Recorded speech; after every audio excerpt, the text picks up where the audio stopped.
Madame von der Leyen, Donald Trump redessine l'ordre mondial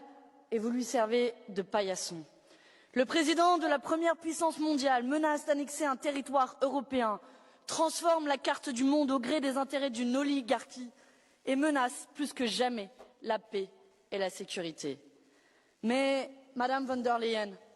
votre responsabilité dans cette situation est immense. Vous avez systématiquement minoré le danger de la politique de Donald Trump. Pire, vous n'avez eu de cesse de faciliter l'expansion de son projet impérialiste. Car c'est bien vous, Madame von der Leyen, qui posiez tout sourire l'été dernier pour sceller un accord commercial totalement asymétrique qui reléguait l'Union européenne au rang de succursale des États-Unis.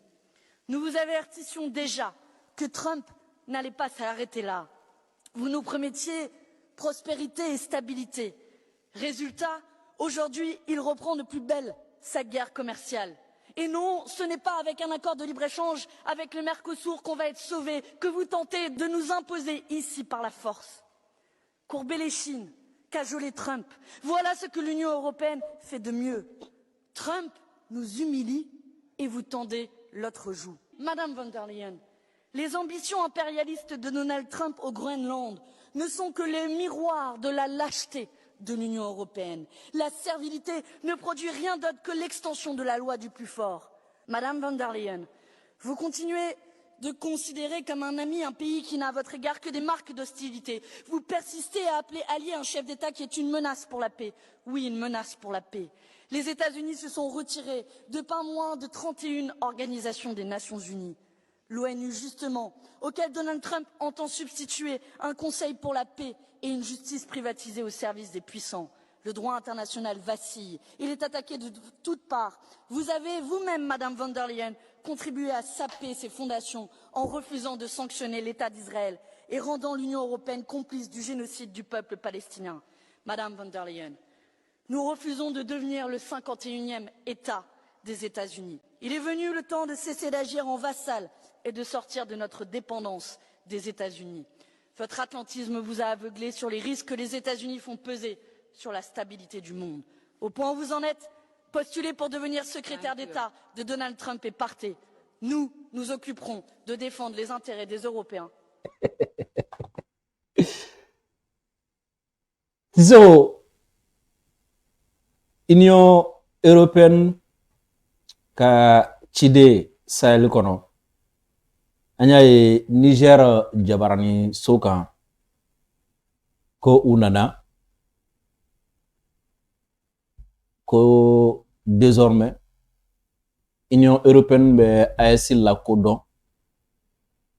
Union européenne a ministre des affaires étrangères ku ye hakili jagabo min kɛ k'u ko wa tagabolo kura ni filɛtogo kura ta ko ka an sɛgɛrɛ donc k'u bɛ kuma ɲɔgɔnya ɲini ni Ala sɔnna ma a bɛna mɛn a yɛrɛ da fɛn bɛ senna nin waati na hakili la mɔgɔ mɔgɔ bɛ an sui nin ko ninnu ti bali a si la mɔgɔ mɔgɔ bɛ an sui olu ye caman faamu nin ko in na so hakili la nin semaine de kɔnɔna la hakili ti don kelen na an ye émission min kɛ yan nɔ ka ɲɛfɔli kɛ k'a fɔ ko san 1970 kɛlɛ Faransi ni Prusse ni ɲɔgɔn cɛ ni o ye Allemagne ye Faransi binnen o de kɛra sababuya ye Faransi segira ka na ka i wasa don colonisation na walasa a ye min perdu sɔrɔ min ni o t'a bolo bilen an ka dugukolo ni an ka jamana ka o tɔnɔ bɔ walasa ka wuli ka jɔ a sen kan n y'a f'i ye o don émission fana la o waati min na ni deuxième guerre mondiale kɛra ni a gɛlɛyara kosɛbɛ n y'a f'i ye n ko fana kɔfɛ anw y'an ka indépendance sɔrɔ 60 mais deuxième guerre mondiale ye tiɲɛni caman don u kun walasa ka se k'u ka jamana wuli k'u jɔ a sen kan u nana farafinna de pied n y'o f'i ye yan o n y'a f'i ye fana n ko kɛlɛ min wulilen filɛ ni u ni Trump ni ɲɔgɔn cɛ an ye émission k'a kan yan don min na ni Allemagne a ministre des affaires étrangères n'a taara Kenya ko Trump bi ka ko min ta ka olu sɛgɛrɛ o européens sɛgɛrɛ ko walasa ka se ka Trump kunbɛ ka Trump lajɔ walasa ou bien walasa Trump ka min da o kan a kana kɔlɔlɔba lase u ma k'u concentrer Afrique kan. O don ɲe min f'i ye n'u bɛ nale n'u bɛ sira fɛ ka na sabula tariku y'a yira na ko waati o waati ko ni a kalara Europe kɔnɔna la u b'u kɔtɔrɔma bɔ ka na farafinna de walasa ka balo. N y'a f'i ye n'u bɛ na nko nka nko nacogo ye fila ye. Soit u bɛ na ni marifa ye bɛɛ ɲɛ kɔrɔ bɛɛ ɲɛ na tilegan dere fɛ, soit u bɛ na ni marifa ye u ka duloki kɔrɔ ka kuma dumaniw fɔ. O la n'u t'a sɔrɔ salam lafiya, n'u m'a sɔrɔ fana o la fɛɛrɛw sɔrɔ ka tigɛ président contrôle la jamanaw contrôle la. Sisoko an bɛ don min na i n'a fɔ bi kɛlɛ dɔ bɛ sen na ni o ye la guerre des grandes puissances. La guerre des grandes puissances o puissance belebeleba saba min bɛ yen diɲɛ kɔnɔ bi ni o ye États-Unis, Chine ani Russie. Puissance intermédiaire bɛ yen nɔ olu bɛ munumunu ninnu ni ɲɔgɔn cɛ. Wa ni puissance ba saba bɛɛ n'i ye diɲɛ faamu a bɛɛ lajɛlen kɛlen don ka diɲɛ tigɛ u ni ɲɔgɔn cɛ. Américains olu kɔni kɛlen don ka nin waati na u tɛgɛ da Moyen-Orient kan ani Amérique continent. N'i ye Russiw ta Europe fan dɔw bɛ yen nɔ olu bɛ o nɔfɛ. N'i ye Chine fana ta jamana caman bɛ ka boli nin waati na ka taa u yɛrɛ ci Chine tɛgɛ. Nin bɛɛ kɔnɔna la farafinna ale jɔyɔrɔ tɛ ka ye fɔlɔ. Sisoko o guerre de puissance min ni a bɛ sen na u bɛɛ lajɛlen bɛ fɛɛrɛ kɛ duguma walasa ka se ka dɔ in fanga dɔgɔya nka u ti marifa ta ɲɔgɔn kama. Puissance intermédiaire minnu bɛ yen nɔ ni n'a kuma yɛrɛ y'an ja n'an bɛ se k'a fɔ ko puissance tɛ ni o ye Union européenne jamanaw ye parce que fɔlɔ Angleterre tun ye puissance ye mais ale ka puissance ya sisan o bɔra la. O européen minnu bɛ yen n'olu ye puissance intermédiaire ye olu tɛ se États-Unis na u tɛ se Chine na u tɛ se Russie la. Olu bɛ se joona ni Ala sɔnna ma n bɛn'o développer ye bi émission in kɔnɔna la walasa aw ka se ka faamu caman sɔrɔ sabula wulikajɔ caman de bɛ diɲɛ kɔnɔ nin waati na an bɛna jɛ ka hakili jagabɔ kɛ minnu kan minnu hakili jagabɔ bɛna kɛ sababu ye ni aw bɛna caman faamu sisan. Pression bɛ fan bɛɛ. An ye muso min lamɛn sisan nin ye Europe député Union européenne muso min b'a ɲɛmɔgɔya la o de kun sigilen filɛ nin ɲɛ kɔrɔ u bɛ ka o de sabre ko bɛ k'u sɔrɔ k'o ye u sirannen de don Amérique ɲɛ u y'u da Amérique ye u fasana u kɛra Amérique ka du kɔfɛ fɛnw ye. A ka kuma laban na a ko ni muso in tɛna se ka Europe ka kɛlɛ kɛ muso in ka taa Trump ka muso in nɔmɛ ka bila Amérique baara la olu minnu bɛ yen olu bɛ se ka baara in kɛ ka ɲɛ. Sisoko n y'a daminɛ namuna walasa I k'a dɔn k'a fɔ ko Union européenne ye nali min kɛ k'u bɛ an lakodɔn ni Faransi ko désormais ko ale bɛ an ka passeport AES lakodɔn n bɛ fɛ k'a f'i ye ko nali gansan tɛ o ma na ten hɛrɛ nali tɛ dɛsɛ ka nali don n bɛ tila k'o développer ye kosɛbɛ émission kɔnɔna la sabula olu kelen tɛ u n'u ka alliés bɛɛ Canada y'i kunfa ka taga yɔrɔ dɔ la Allemagne y'i kunfa ka taga yɔrɔ dɔ la sisan nɔ Union européenne y'i kunfa ka na yan u bɛɛ bɛ boli la fɛn dɔ de ɲɛ o bɛ boli la fɛn min ɲɛ o fɛn kɔlɔlɔ o bɛɛ bɛ boli la walasa ka se ka o kɔlɔlɔ de kunbɛn parce que olu bɛ diɲɛ filɛ sugu de I bɛ feere kɛ place min na ni dɔ y'a minɛ la I bɛ taa sugu wɛrɛ la ka taa place ɲini k'i sigi. Maliyɛn cɛ ni muso AES cɛ ni muso denmisɛnnin mɔgɔkɔrɔba aw bɛɛ lajɛlen ɲankuma aw de kɛ n'aw balimakɛ don Dirisa Memɛnta aw bisimila aw ka hakili jagabɔ kɛnɛ kan hakili jagabɔ min ni an y'o fɔ aw ye ni a kun ye walasa ka se ka na ni prise de conscience ani éveil de conscience ka hakililaw dayɛlɛ ka faamu cari min b'a to an bɛ diɲɛ faamu diɲɛ faamunen kɔfɛ min b'a to an ka jamana fana an bɛ se ka an sen don a baara la ka kɛ citoyen ɲumanw ye ka an ka jamana dɛmɛ ka wuli ka jɔ a sen kan ni an ka fɔtaw ni an ka kɛtaw ni an ka miirinaw ye. Bi ye sibiri ye Sisoko ka bɛn janvier kalo tile 24 ma san 2026 ni waati na aw minnu bɛ k'an lajɛ an ka page Facebook kan an b'a ɲini aw fɛ video aw ka aimer ka partager ka cœur caman bila sabula n b'o fɔ ye waati bɛɛ aw ka j'aime ni partage a b'an kisi restriction tɔɔrɔ ma a b'an kisi jugulamɔgɔw tɔɔrɔ ma minnu bɛ fɛ ka u ka narrative imposer an kan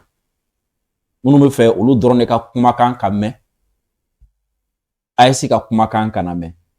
sabula ni olu ka kumakan mɛnna an na jo di olu ma ni an ka kumakan ma mɛn jalaki bɛ di anw ma olu ka wuli ka jɔ talen do k'an ka page sɛgɛrɛ walasa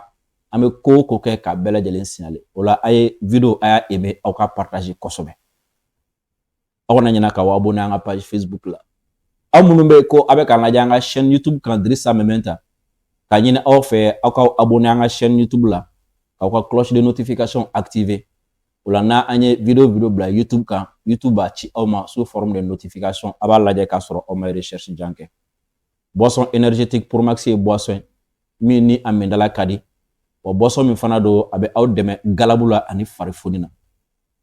Cherif Tiambe Haidara dɔnnibaga do fura dɔnbaga do bana dɔnbaga do furakɛli kɛbaga fana do bana ye aw degun ka aw sɛgɛn kosɛbɛ aw yalala bana min bɛ aw la aw tɛ ka se ka dɔn walima a b'a dɔn a ye Tiambe Haidara sɛgɛrɛ a ka téléphone numéro 75 64 10 10 n'a y'o kɔngɔ aw bɛ ɲɔgɔn sɔrɔ Sisoko n'a nana an ka réflexion kɔnɔna la fɛn min ye Union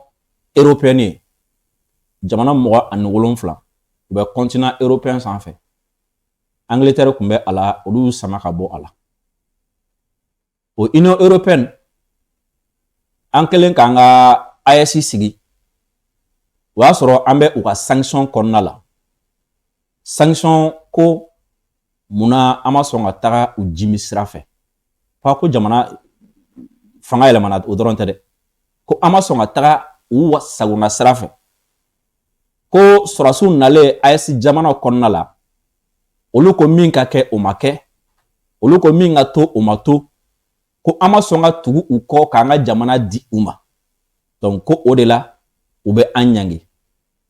olu ka ɲangili kɔnɔna la u ye CEDEAO bila an na ka tila k'a ɲini Union africaine fɛ u taara fo ɲɛfɛ Faransi ni Union européenne nujuru bɛ olu ni Allemagne bolo olu taara fo Nations Unies na ko CEDEAO ye sanction min ta an kama k'u ka entériner u ye an lagosi médiatiquement économiquement u ye an kɛlɛ wa halisa o kɛlɛ ma ban fɔlɔ an y'a ye Niger jabara kan u ka télévision soba n'o ye RTN fɛn min ye Niger premier ministre ye a ye Union européenne délégation dɔ bisimila o bisimilalen kuma dilen délégation mɔgɔw ma olu ko u nana walasa u ni AES ka baara kɛ o la u bɛ AES reconnu wa u nana fɛnɛ fɛɛrɛ kuraw b'u bolo hakilila kuraw b'u bolo u bɛ fɛ an ka baara kɛ o kan Sisoko an bɛ jɛ ka élément in lajɛ ɲɔgɔn fɛ walasa k'an ka réflexion ka se ka a pousser kosɛbɛ Union européenne o ka ciden minnu sera Niger u ye min fɔ Sisoko a di an ma an ka jɛ k'a lajɛ ɲɔgɔn fɛ faamu o bɛ se ka nɔgɔya cogoya min na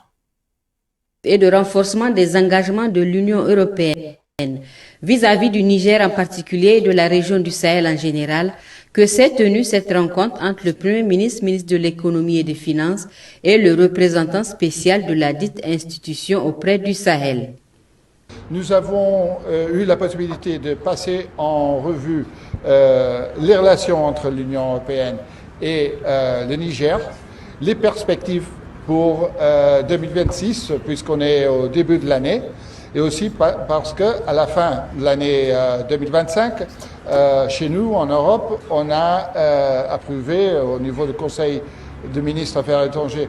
de l'Union européenne ce qu'on appelle une approche renouvelée pour le Sahel, une approche basée sur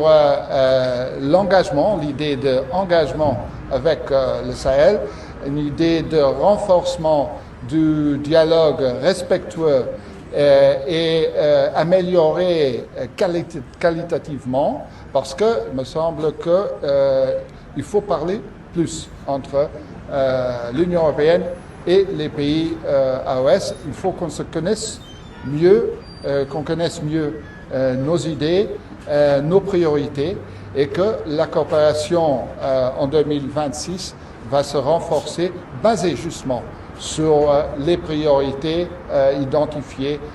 dans le dialogue entre les deux parts, entre l'Union européenne et le Niger. Les échanges ont eu lieu en présence du ministre d'État, ministre de l'Intérieur, de la Sécurité publique et de l'administration du territoire, le général de division Mohamed Toumba, du ministre des Affaires étrangères, de la coopération et des Nigériens à l'extérieur, Bakariaou Sangaré, et de Aliou Daouda, ministre de la Justice et des Droits de l'Homme, garde des Sceaux, chargé des relations avec les institutions. Ayiwa, Sissoko, an bɔra sisan ka Union européenne u ka cidenw lamɛn. U ko u nana Niger, nga ci min do a ti da u ni Niger dɔrɔn ni ɲɔgɔn cɛ, u ni AES cɛla bɛ a la, wa u ni Sahel bɛɛ lajɛlen cɛla bɛ a la. N'u ko Sahel dɔrɔn kana ɲininkali kɛ dɛ, o kama de. Ko sigi kɔnɔna la k'u ye fɛsɛfɛsɛli kɛ sira minnu b'a ni ɲɔgɔn cɛ, sira minnu tɛmɛna ni ɲɔgɔn cɛ, ka fɛsɛfɛsɛli kɛ u la. Kɔrɔ jumɛn? U ye hakili jagabɔ kɛ kunun kan ani bi kan. O kɔfɛ k'u ye hakili jagabɔ fana kɛ don nataw kan. Ko sabula ko san 2025 ko o laban na ko Union européenne a conseil des ministres min bɛ sigi, ou bien Union européenne a ministre des affaires étrangères ka sigi min bɛ kɛ, ko olu ka o sigi kɔnɔna la u ye hakilila dɔw ta k'a fɔ ko désormais k'u ni an cɛ approche renouvelée o ye faamuyali cogo min bɛ yen nɔ, ka o faamuyali kɛ cogo in ka o la kurakuraya, walima taabolo min b'an ni ɲɔgɔn cɛ, walima bref min b'an ni ɲɔgɔn cɛ Sissoko, ka a falen, ko ka désormais an ni ɲɔgɔn cɛ olu kɔni bɛna min kɛ, olu ye sira min ta o ye ka u engagé de. O kɔrɔ ye jumɛn? Ka na ka baara kɛ. O kɔnɔna la ko fo an ka ɲɔgɔn dɔnya olu ni AES, u ka AES dɔnya ka ɲɛ, u ka AES ka hakililaw dɔnya, AES fana k'u dɔnya ka ɲɛ, AES k'u ka hakililaw fana faamu. O la sa ko ka sɔni sigi kuma ɲɔgɔnya kan, kuma kan ani ɲɔgɔn cɛ. Sisan o de la n ye video daminɛ ni eurodéputé ka intervention. U segira ka na, an bɛ se ka nin faamu cogo di? I b'a dɔn n y'a f'i ye n ka introduction na. Ko est-ce que u segira ka na sabula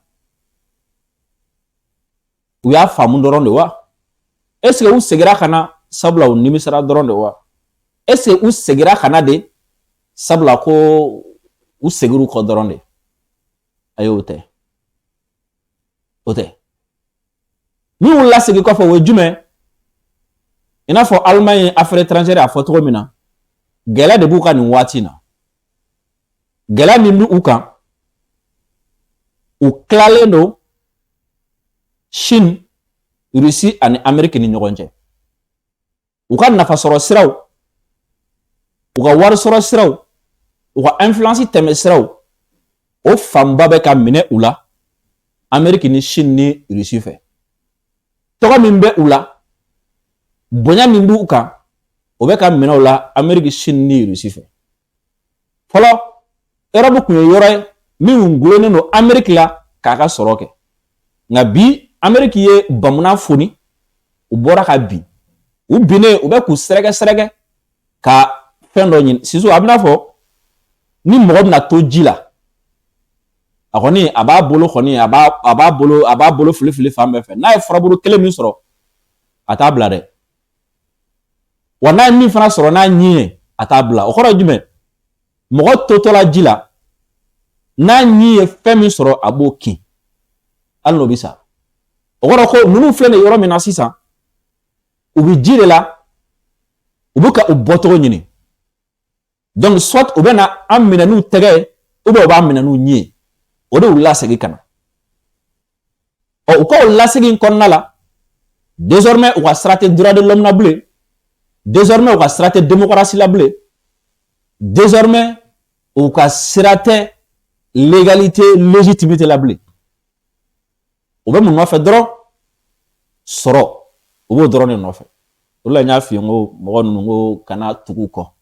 kana tugu u kɔ principe ko la principe t'u la u segira ka na sabula a ka kalan u y'u tila tila de o de na Allemagne olu fana taara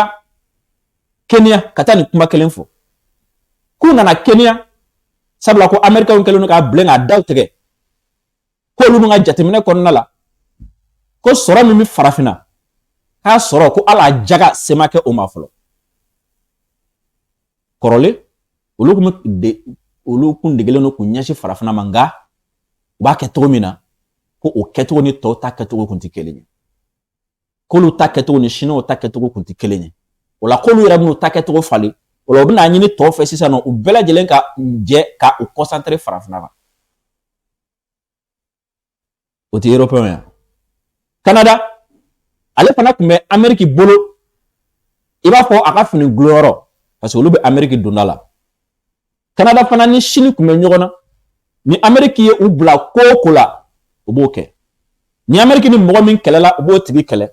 ni Amérique ni mɔgɔ min jara u n'o tigi bi ja fo kana se Américains ni Chinois ka ɲɔgɔn sama o nana se droit de douane ko ma ɔ fɛn min ye Canada ye ale fana nana droit de douane sigi Chinois kun walasa ka Américains accompagner u ka sanction kɔnɔna la ɔ nka Trump nalen sisan Trump y'a yira k'a fɔ ko et surtout ni o donna mɔgɔ min ye Trump ka bɔlɔlɔw lajɛ Trump ye photo dɔ kɛ photo min don photo truquelen don ani Européens ye ɲɔgɔn ye dɔ kɛ o ɲɔgɔn ye a y'o photo ta ka tila ka segin k'o dilan ka Groenland Venezuela ani Canada k'olu fara Amérique kan k'o kɛ carte belebeleba dɔ kɔrɔ ye jumɛn Canada bɛna kɛ Amérique a dugu 51nan ye Groenland bɛ kɛ dugu 52nan ye Venezuela bɛ kɛ dugu 53nan ye Canada mun kɛ Canada premier ministre kura a y'a ka minɛnw cɛ a taara Chine a ye min fɔ o don na Davos kɛnɛ kan n tɛna sigi o kan a y'a ka minɛnw cɛ a taara Chine ko Américains bɛ ka nin min da olu kan sisan ko il va falloir que olu fana ka balo togo wɛrɛ ɲini u ka jigi wɛrɛ ɲini u yɛrɛ la u ka dulon togo wɛrɛ ɲini u yɛrɛ la o la droit de douane min kun b'u ni Chine ni ɲɔgɔn cɛ u ye bɛnkan préliminaire dɔ sɔrɔ ko k'o wuli fɔlɔ Canada de kun ye Chine ka voiture électrique ka droit de douane gosi olu kun fo 100%. Chinois fana ye u ka marchandise dɔ bɛ yen u ka produit dɔ bɛ yen nɔ ka droit de douane gosi olu fana kun nka a gɛlɛyalen sisan nɔ Trump fɛ ka ɲɛsin u ma u seginna ka taa Chine u ye bɛnkan préliminaire min sɔrɔ u désormais k'u bɛ yamaruya di Chinois ka véhicule électrique 49 ko k'o ladon u fɛ yen avec un droit de douane préférentiel de 6,1%. En retour, Chinois fana ko k'u ye droit de douane min ta ka Canadiens ka kano la sɛgɛrɛ k'u ka amar sɛgɛrɛ k'u ka karabu ni a tɔw sɛgɛrɛ k'olu b'o ɲɔngiri.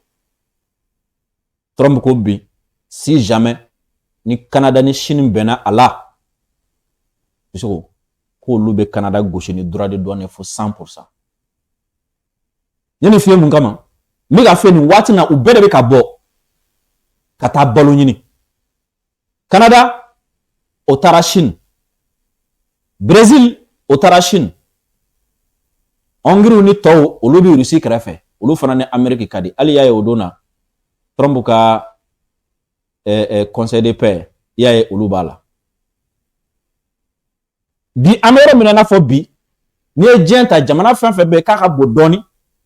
semero dobu bela fo européen donc le fait que semero tolu la olu de chinois kele kayrisu kele ku seme Amérique la bi Amérique yu bla donc be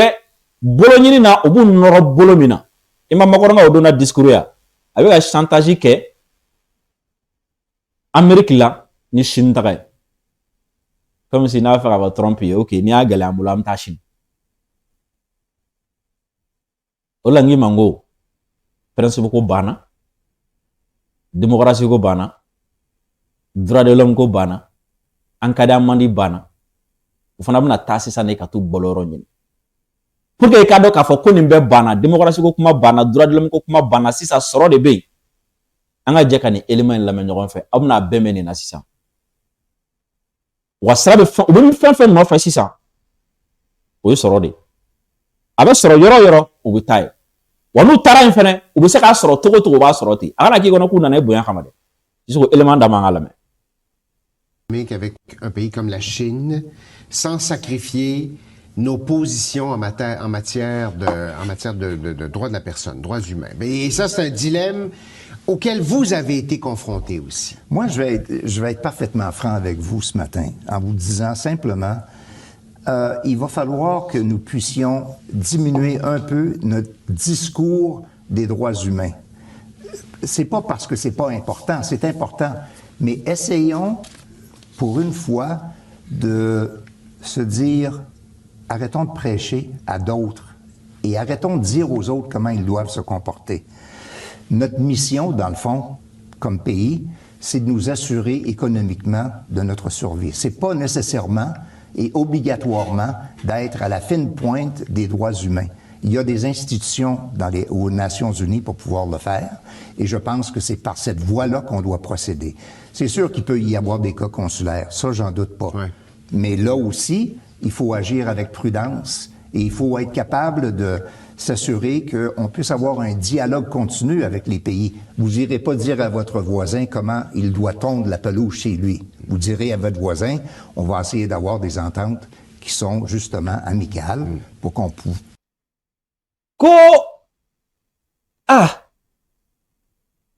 aka jamana no Canada ya abeka ta Chine sino dunti adamadea jo sharia uta bunya kosobe est-ce que ko wati sera sisa tiendo alet na foko droit de l'homme na fatala de ko nga ko wati sera sisa uka wajulin jote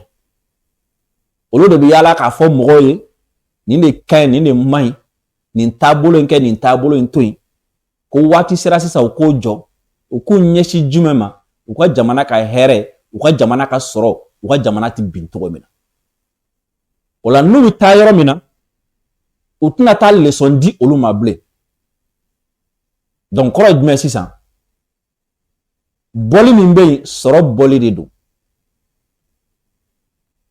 chino ko misaka fo san bidro ni ko Canada be kan be danga ay takabu iruso ko misaka fo san bidro ni ko Américain ni Européen me kan be danga ay takabu mais ay de atigete de nous déceler nana wati mina ibu déceler mina de il fana be ika bari de la yele sanfé bon désormais ne fana te sonni ninte wala bi ka garde fou sigi ni Européen ti baraka blé ay atigete de aw nana ok bon désormais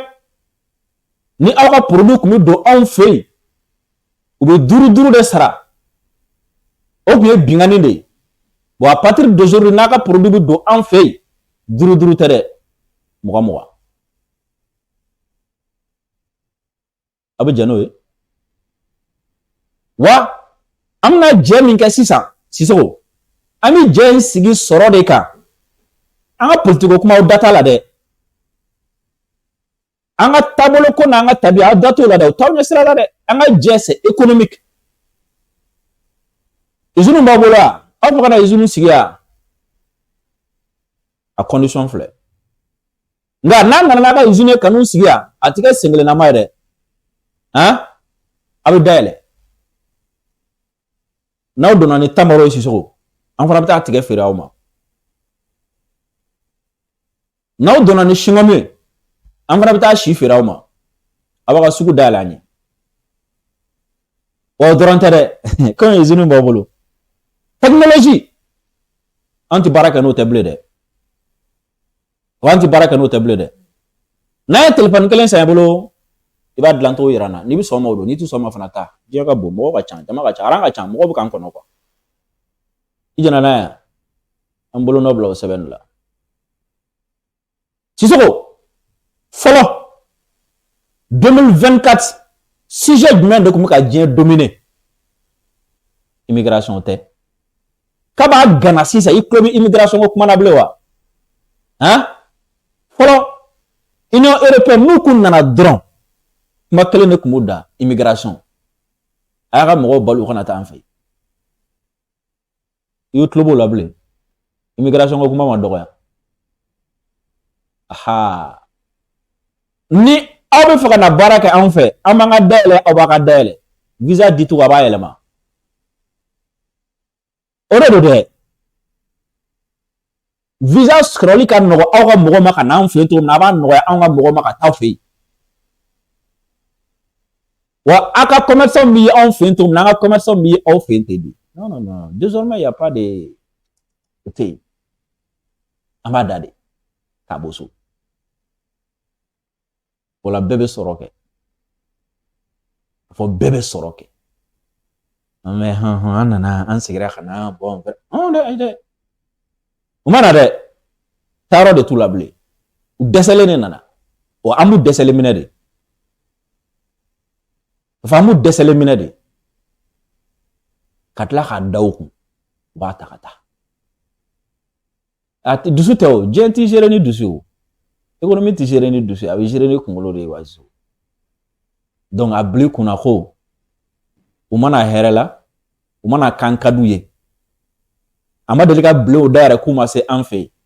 wani nale bi ablene de do ni yante taro werete ula ble ni se gaga ni yante taro werete ula ble oro usia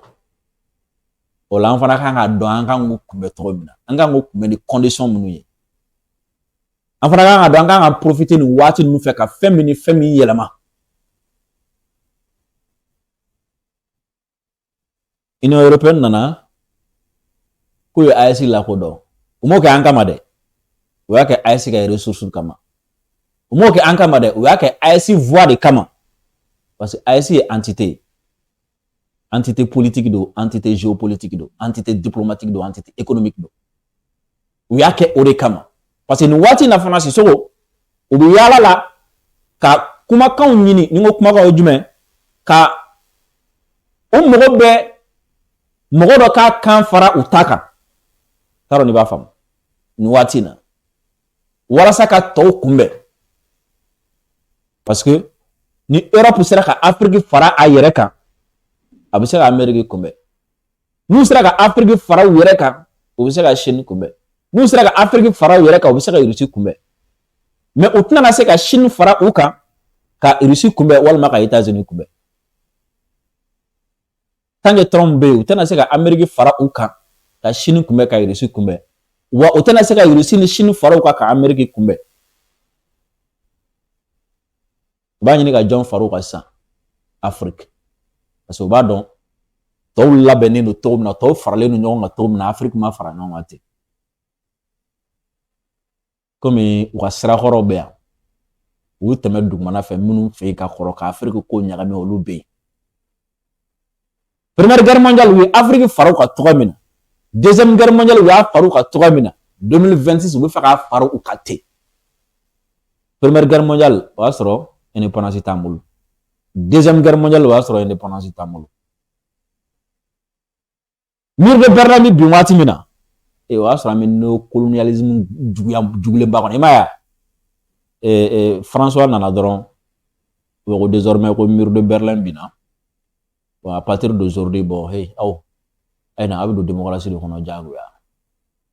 o sɔnna ba so a bɛ don de kɔnɔ ni min donna a kɔnɔ o kɛ da kɔrɔ i b'i tilen ta ni min ko k'a ti don a kɔnɔ a b'i bi minnu donna a kɔnɔ olu y'o tile minnu ma sɔn k'o tile o y'olu labi minnu ma bi a kɔnɔ o y'olu eliminer nka bi faamuli kɛra néocolonialisme olu yɛrɛ ko k'u bɛ k'a kɛlɛ bi farafinw y'a faamu et surtout Sissoko n bɛ deli ka kuma in f'i ye n ka sigi caman na n ko AES de ye opinion africaine ka porte-voix ye bi cɛ o cɛ bi ni AES opinion y'i tanu i bɛ hɛrɛ sɔrɔ farafinna kɔnɔ i bɛ bonya sɔrɔ wa diɲɛ yɛrɛ b'i bonya cɛ o cɛ ni AES opinion y'i dɔgɔya i bɛ dɔgɔya sɔrɔ fan bɛɛ fɛ u mago bɛ nin bɛɛ la ko mais pour que i k'a dɔn k'a fɔ ko mɔgɔ minnu don u mago bɛ an na mais u mago tɛ an ka lahala la e bɛ se ka faamu cogo di pendant que Union européenne bɛ k'i pan ka na ko u bɛ AES lakodɔn ni AES ka baara kɛ Faransi yɛrɛ ko sisan ok d'accord k'a bɛ AES passeport lakodɔn e bɛ se ka faamu ko olu b'o kuma la waati min na ko halisa AES ka mercenaires minnu bɛ k'an wata mercenaires minnu bɛ ka AES attaquer olu entretenir don mɔgɔ kelen fɛ olu ka médias de bɛ k'an dénigrer su fara tile kan ni olu yɛrɛ ka médias minnu b'u ka service la wa olu de kelen don ka mɔgɔ bɛ fɛ ka AES bi olu de kelen don k'a bɛɛ héberger olu de bɛ terroristes dɛmɛ olu de bɛ rebelle u bɛ bɛɛ dɛmɛ AES contrôle la wa jamana fɛn fɛn b'an kɛrɛfɛ n'o bɛ ka AES kɛlɛ olu de bɛ ordre di a jamana bɛɛ ma et pourtant aw bɛna pɛnpɛrɛn an kunna ko aw b'an lakodɔn ko an ka baara kɛ ɲɔgɔn fɛ nin bɛɛ de bɛ da tabali kan avec des preuves à l'appui parce que an filɛ nin yɔrɔ min na sisan Sissoko n'an k'u ma ko a ye taa ka bɔ yen a ye taa ka bɔ yen u b'an deli an tɛ kuma fɛ u b'an deli o kɔrɔ ye jumɛn anw de bɛ position de force la sisan o force an b'a da balance de kan k'a da tabali kan k'an ta ni a ye quoi i m'a faamu parce que u ɲɛ b'a la Irisiw n'u ka alliés don Chinois n'u ka alliés don olu yɛrɛ ka jama fankelen bɛɛ malgré que Trump bɛ ka nin bɛɛ da o ka jama fankelen bɛɛ bɛ ka tila ka boli ka taa tugu Trump kɔ tuguni mɔgɔ t'u bolo bilen wa mɔgɔ minnu b'u bolo farafinna olu tɛ se ka fɛn ɲɛ u ye sisan u nana Sissoko ayiwa an tila faamuni dɔɔnin kɛra ni Ala sɔnna ma an bɛ ɲɔgɔn sɔrɔ dɔ wɛrɛ hakili jagabɔ kɛnɛ wɛrɛ kan salamu alaikum